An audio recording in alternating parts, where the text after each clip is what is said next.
the Good Dudes Grow 2.0. All right, everybody, welcome back to Good Dudes Grow. My name's Gary Roberts. You all know that. And I started my podcast probably about close to a little over a year ago. And one of my first guests was Mr. Arby Barasso from one of the co-founders of Green Roads CBD. We're catching up with him because he actually decided to sell some of his or all of his parts into Green Roads and decided to go on a new adventure. So first, I'm curious, what made you decide to actually move on from Green Roads, if you don't mind me asking? I mean, I appreciate first for you having me, I remember doing that first podcast. I wanted to say congratulations on everything that you've been doing and stuff like that. I see you everywhere. You know what I'm saying? Just, kind of leading in the space and stuff. So, I mean, for us, I got into Green Roads. We started Green Roads in July 2013. I think we did a good job in what we were doing in reference to finished good products and trying to be one of the leaders with legislation and kind of trying to lead the way as best as we could. When we had the opportunity, COVID really, put a bite on, I think, the whole industry. I think in a lot of businesses, obviously, we're all still trying to recover from that. But I think when it came down to it, I think it was time for me to kind of walk away. I think the company that acquired us, Valens, is unique in what they're doing in the cannabis space. I really think that they're not getting all the love just yet. I think they have some really good things that they're creating. I think manufacturing in the space is key. I really do believe that. I think it's really hard to be a grower in this space. It's a small to mid-sized grower. It's really hard to compete with the big people, but on the manufacturing side, you always need somebody behind that understands what they're doing.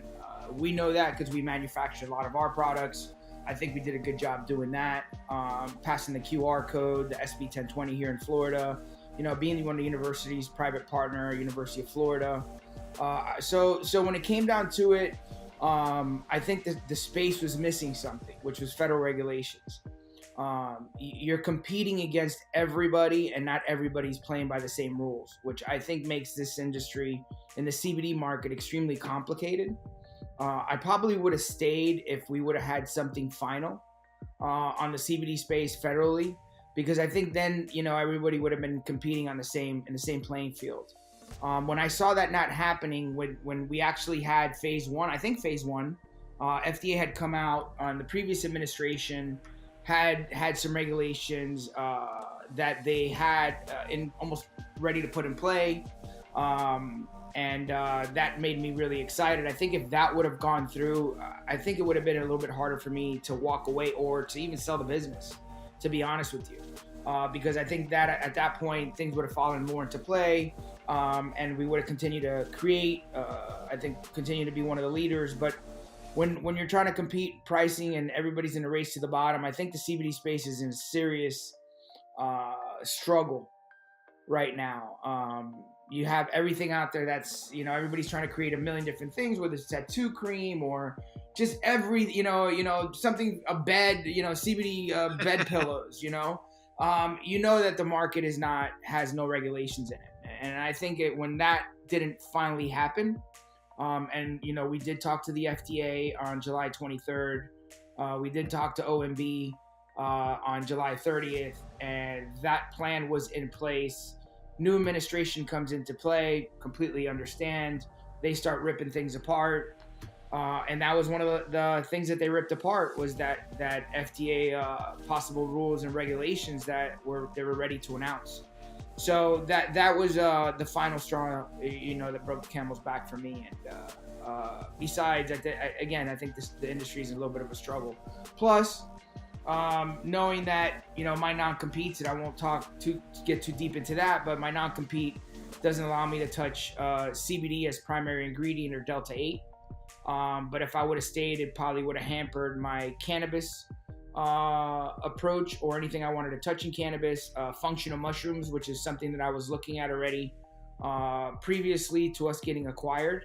And I think that would have definitely limited me in the space if I would have stayed. So me and my family decided to kind of walk away at that point, and we decided to kind of move into the functional mushroom space, and then just kind of gear up on that side. before we get into that, what a lot of people don't know about you is that you're not only a co-founder of Green Roads, but you're also a mentor to other entrepreneurs, other people in the CBD industry. You also help them because you've built a lot of the roadway for this type of thing, like you said. And that's what people, I want them to understand, is that what you're talking about is just not something that you're shooting from the hip. You're one of the, especially in Florida, the founding fathers of the roadway. So you've helped a lot of other companies manage their way through this industry, correct? Yeah, I mean, definitely proud to do that. I still do it today. I've learned a lot in this space. I think, we took a lot of bullets, a lot of swords, a lot, legislative wise, banking, merchants, what to do on a label, what not to do on a label, what kind of testing, what company to test with. So when without giving too much to a lot of the people that I even help today, I definitely try to guide them so they don't make the same mistakes that we made, or help them get through channels that I think will be a lot easier and less expensive. People can make a lot of big mistakes. You don't know what label belongs in Texas or in Michigan or in California. Things like that are definitely hurdles for a lot of these new entrepreneurs in this space. Plus, I tell them, listen, I mean, CBD is an uphill battle right now. And our government and globally it's an uphill battle. So if you don't know the direction you're going, and everybody's in a race to the bottom, you got to be either extremely creative, like one of my associates and friends, Jeff Green, that did greenies. He's doing a kind of chew tobacco, a dip kind of thing. He's doing really well with it, but that's where he's sticking to. He created that. He's kind of sticking to that lane, and he's going in that direction. But if you're gonna go and launch a tincture, if you're gonna go launch a spray or a cream, I mean, when I started in the business, it was 40 to 45,000 a kilo. Gary, I mean, nobody wanted to touch this stuff. You know what I'm saying? Like, nobody wanted to get into space. We were like 40, 45 grand. What are you, crazy? I'm not touching that stuff. And for over a year, it was in the mid 30s. So again, I mean, you didn't have that drive of people going there. And I don't know if you know what kilos of isolate are going for today, but if not off the top of my head, but not much, about $250 to $300. Yeah. So anybody could be a creator of CBD and create a brand or try to create a brand nowadays, and you really don't have no barrier of entry. You slap a label on a product, throw some MCT oil in it, and you go and try to go and sell it at a smoke shop. So those are the challenges. So I try to disclose that as much as possible, to new entrepreneurs in this space. But we try to do our best as a company. I think we had a great team. When I was there, we had, I think, the best salespeople that we could have, the best family-oriented foundation of a business. I think that was amazing. I think that was great, and it really drove our business and drove our innovation. Drove giving back. I think there was a couple of years we gave over $1 million in products, supporting veterans and doing everything that we could do in this space. I think when a company gets a little bit too big and loses vision, it's not fun anymore. Right. And so you moved on from the CBD industry, and you never really left the plant-based industry, because like the last time, for people go back to listen to our last episode, it kind of helped you where you were off opiates and everything else. So it's close to your heart. You just moved into like a different type of plant-based medicine. Why did you think of going into the mushroom or the psilocybin industry? Because I know you said, like you said before, you're researching it a bit more, but what made you start thinking about it, or what made you start seeing more benefits in that? I mean, I had a lot of my friends, either in Pennsylvania or in Colorado. I had a lot of people chewing at my ear, and I think plant-based medicine is the way to go across the board. Honestly, I truly believe that. I mean, coming from my addiction, that I don't hide that from anyone. Coming from going to jail and getting out of jail, and just kind of going through the hurdles I went. I started, a lot of friends were sending me stuff. It hadn't really hit the market, so much so that I started buying .coms and websites. I think it was December of 2020. I just started buying websites. I picked up everything from What is Mushrooms. If you you get that, I got, Future of Mushrooms, Functional Mushrooms MD. I even bought MDMAMD.com for like $14. Somebody offered me like 15 grand the other day. I'm like, yeah, no, I'm gonna let that sit for a little while.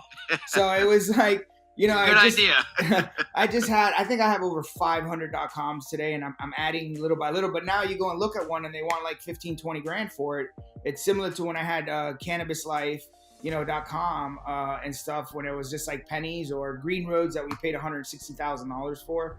So it was kind of those things. And then my friends started sending me just raw mushrooms, lion's mane, turkey tail, shiitake, just different things. They're like, Arby, try it. Just grind it up, put it in a capsule. Let me know what you think about it.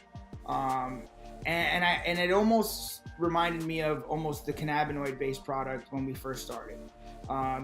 Doesn't get you high, which, today you could talk to somebody, almost that same ignorance or just not knowledge. Hey, I'm starting on mushrooms. Oh, Arby, I don't get high.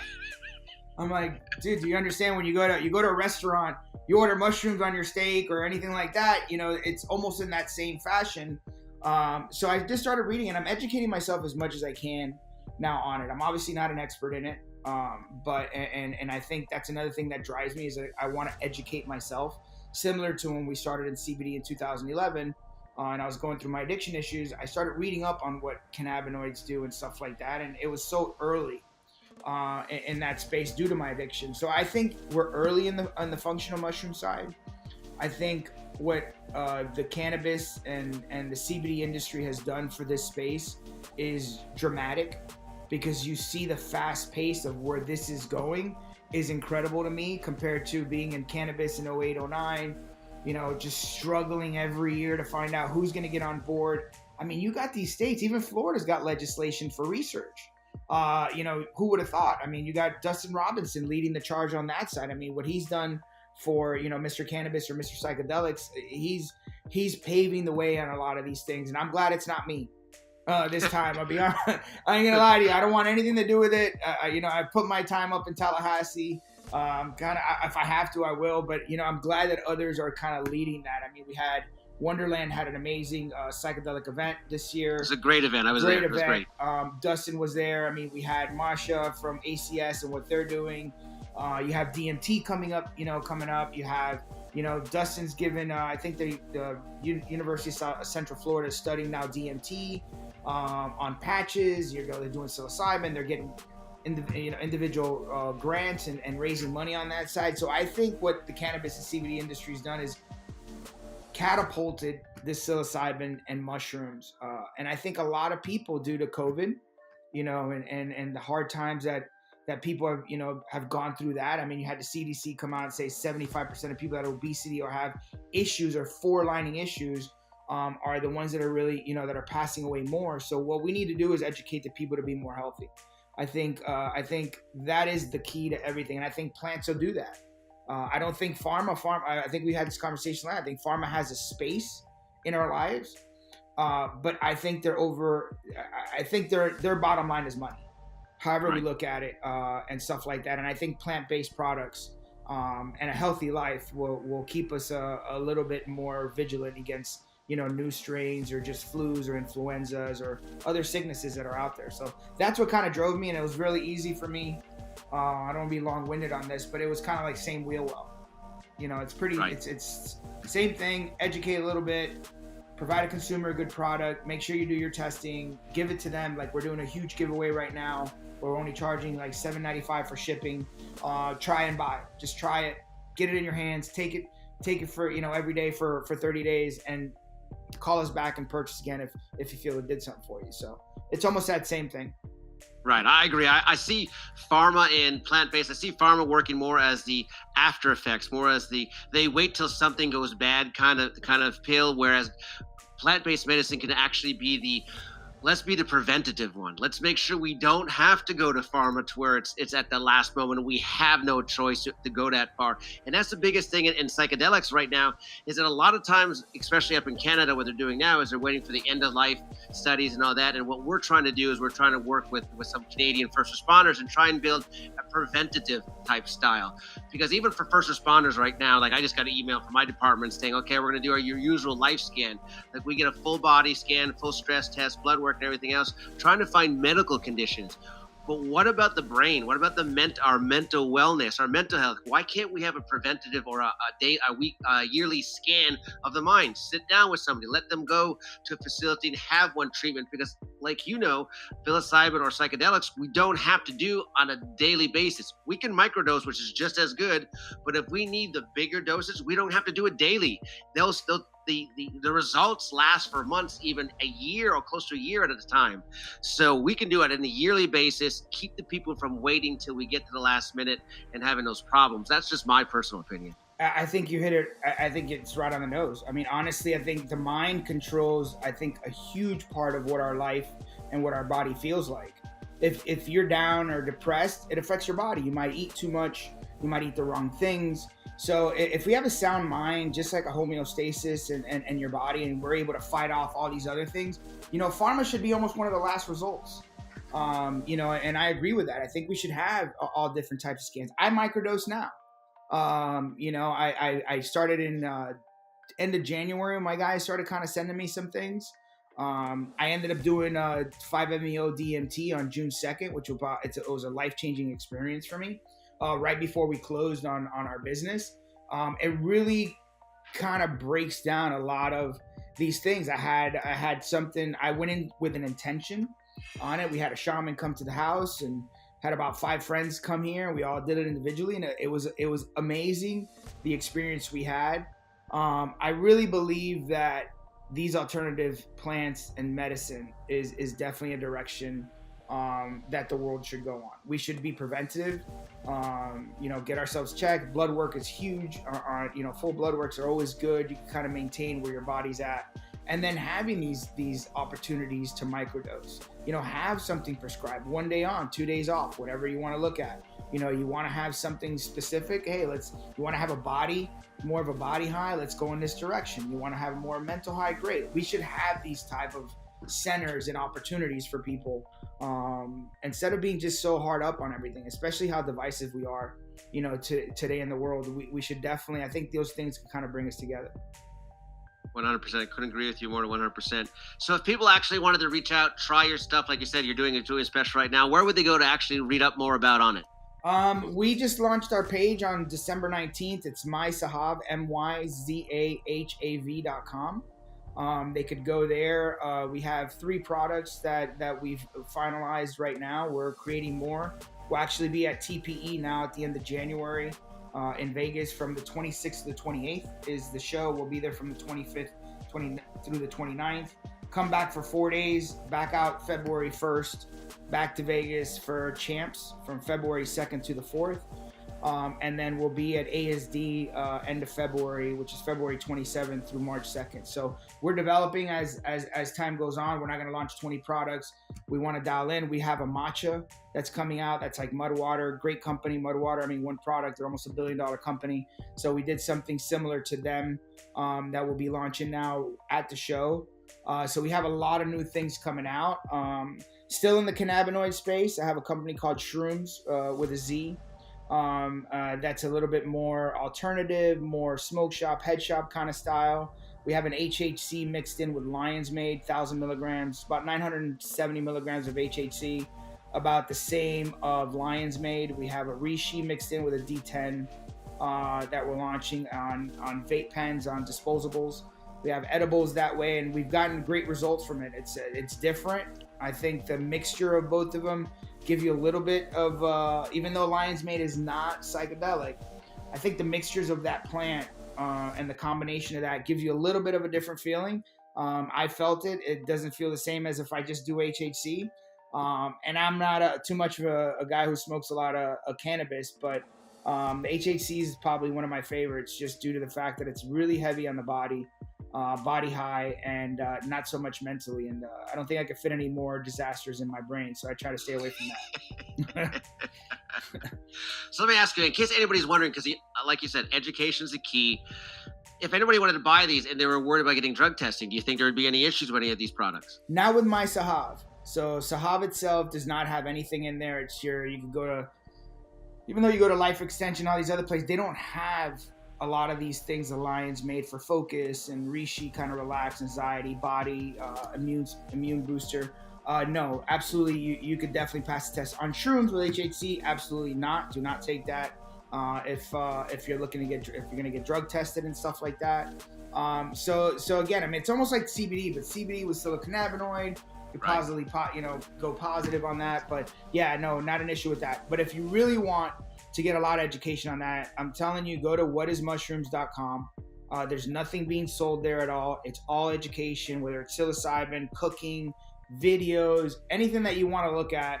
Whatismushrooms.com is huge, and so is Future of Mushrooms. Kind of gives you everything that's going on in the industry, whether it's competitors, Four Stigmatic, Mudwater, just kind of post everything, psilocybin, a lot of TSX companies in Canada. You can get a lot of education right there. So that's kind of where I'm sending everybody. If you want to learn about it, go to those pages. There's about 1,000 blogs that we've gotten up in the last 45 days. Beautiful. I'll have those links in the show notes and everything else. Awesome. Arby, I appreciate you taking the time out of your busy schedule once again with your new company to talk with us and tell us what's going on. And I appreciate everything you're doing in the plant-based industry. I appreciate it, man. Listen, I look forward to getting together again and let you know what we're looking like in the next 6 to 7 months.